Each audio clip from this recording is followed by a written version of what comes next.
Hello everyone and welcome to The Circuit, your source for tech and gaming news from around the net. I'm your host, Justin Pack.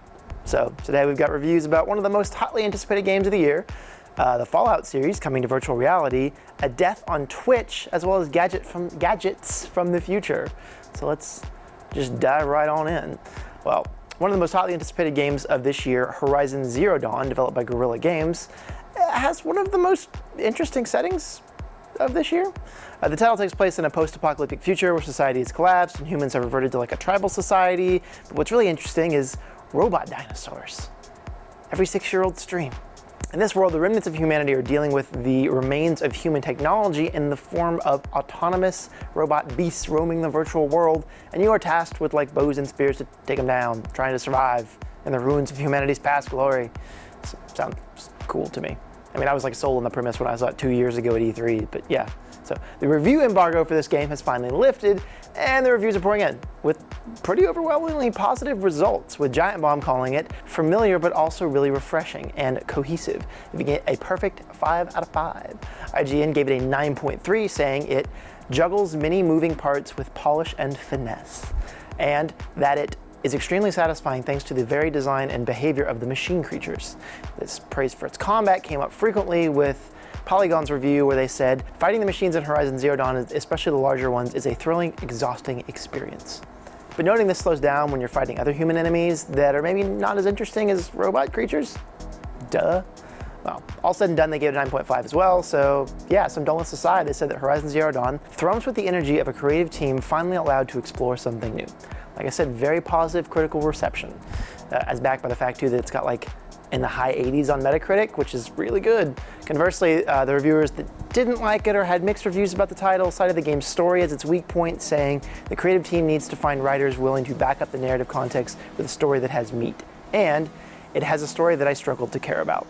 So these detractors aside, it seems like a pretty solid title, so if you want to pick up Horizon Zero Dawn, it releases February 28th on the PlayStation 4. Well, that's some news about a game set in post-apocalyptic future. Here's some other news about a game set in a post-apocalyptic future. Yeah, this one, Fallout 4. This popular role-playing game from Bethesda is set in a post-apocalyptic fictional Boston destroyed by a nuclear war. And it originally came back in November of like 2015, and it consumed my life for about a week. It also sold like $750 million worth of sales in the first 24 hours, so pretty successful game. Well, last year at E3, the company announced that it would be porting the entirety of Fallout 4 to virtual reality. Pretty cool. Well, finally we have some details on all of this VR porting thanks to Todd Howard and an interview he did with IGN. First, the VR port is only one of 9 projects they're working on. I wonder what those other projects are. Probably an Elder Scrolls game. And that it will be playable start to finish in VR. Also that there's no content that will be removed or changed for VR. Todd Howard also told IGN it's mostly interface work and other things. It seems like they're coming up with some pretty creative solutions to deal with some of those interface and motion challenges, which can be pretty frequent in virtual reality games. About the interface, Todd Howard said, the interface is already on your wrist with the Pip-Boy, and you can pull it up and switch it around playing with weapons. It's exciting for us where even though we've lived in the game, to step into VR becomes real on another level.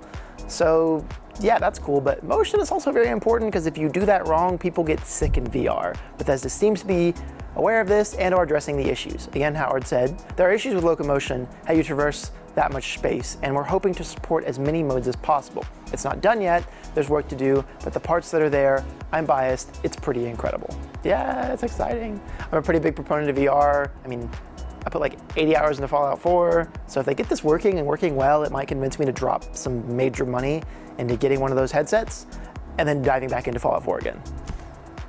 Yeah, or like maybe for a couple days. Anyhow, all joking aside, binge gaming can be bad for you, which has recently been illustrated by what is being considered the first death related to the streaming service Twitch TV. Recently, a World of Tanks streamer, Brian Vinealt, age 24, died during a 24-hour gaming marathon he was doing to raise money for the Make-A-Wish Foundation. Vinealt, who went by Poshybird on the service, stepped away during the 22nd hour of his stream and then failed to return, causing his viewers to wonder what had happened. A chat moderator for Vinealt's Twitch stream stated that at around 3:30 a.m., Poshy said that he was going for smokes and then he left the stream running. He never returned. Around 11 a.m. Central Standard Time, we were all here assuming that he had fallen asleep. When a friend messaged him on another service, he got a response from a person claiming to be a detective from the police department who explained that Mr. Vinyl had died. Virginia police confirmed that Mr. Vinyl had passed away, but could not reveal the circumstances behind his death. Fans have assumed his death is related to an heart condition that Brian had. Brian Vinyl will be remembered by his wife and 3 children. With the popularity of streaming services like Twitch, these marathon streams have become more and more common, with Twitch streamers going sometimes 12, 24, or even more hours straight. And in the case of people doing speed runs, sometimes even more than 48 hours at a time. This can take a toll on a person, so don't push yourselves out there, guys. It's just a game. If you feel bad, stop, please. Okay. Moving on to lighter topics, it seems that a drone manufacturer in Russia has created a hoverbike called the Scorpion 3.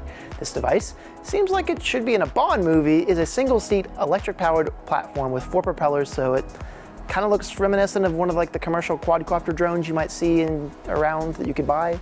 But in terms of shape, it looks like you've got a motorcycle frame that can support a Russian man in the air. The manufacturers, Hoversurf, stated that with this device they wanted to create an extreme sports instrument and an aircraft intended for both amateur and professional navigators. Currently, the Scorpion 3 automatically controls and limits maximum speed and altitude of the aircraft. I'm assuming that's so you don't die, but they're not the only ones looking to build drones for people. I should trademark that. Drones for people. There's also eVolvo, the 2-seat 18-prop flying car looking thing in Germany, and Dubai is currently working on a fleet of passenger drones that seem to be some sort of remotely controlled aerial taxi service. Also, the Malloy hoverbike, which the U.S. Department of Defense has backed to develop a similar vehicle for the U.S. Army. So the future, as presented in sci-fi, might really be real with us flying around in flying cars. It's really exciting, just as long as it's not as disappointing as those so-called hoverboards that were all the rage about 2 years ago. Don't lie to me, marketing. I want to be like Marty McFly. You know? Just zipping around. I don't want to Segway without the handles. Those things catch on fire.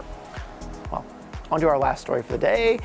It seems like Disney really is a company that makes magic, as they've shown off a new way to generate wireless power in a research paper. Disney Research Lab, which is a thing that exists, has shown off a demo of a video on YouTube, what they're calling quad-static cavity resonance for ubiquitous wireless power transfer.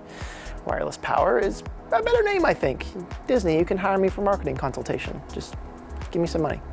Well, basically how this works is you have a room containing walls with a bunch of aluminum and then a long copper pipe in the middle that has some capacitors on it. Then the room circulates with these capacitors 1900 watts of electricity that are pushed through the air in a form of magnetic field. This magnetic field powers devices. So apparently, everything's really safe though, as long as you stay 46 centimeters away from that copper pipe in the middle. I don't know what happens if you don't, but it's not really reassuring. However, though, it seems like they're trying to work around these current restrictions. In the research, they mentioned things like conductive paint or modular panels, maybe to get around some of this stuff. Hey, but what they do have working for now, though, you can take a small light or a fan anywhere in this room and it'll power up, or even your phone. You can just charge your phone by physically being in a space. It's pretty cool. I wonder if this is something we're going to see in homes one day, or at the very least, some kind of Disney attraction. Well, here's to hoping for a bright wireless power future. Okay, well that does it for this week's show. Thank you again for watching. I had to do that last section 3 times. Disney, why are you so difficult? Hello, let's do a show. Glasses, no glasses, glasses, no glasses. Hello everyone. Whoa, I just went through puberty there. Familiar, but also, but noting that this slows down when the fighter. So, I burped and now I have to go back. Oh, I ate my breakfast too quick.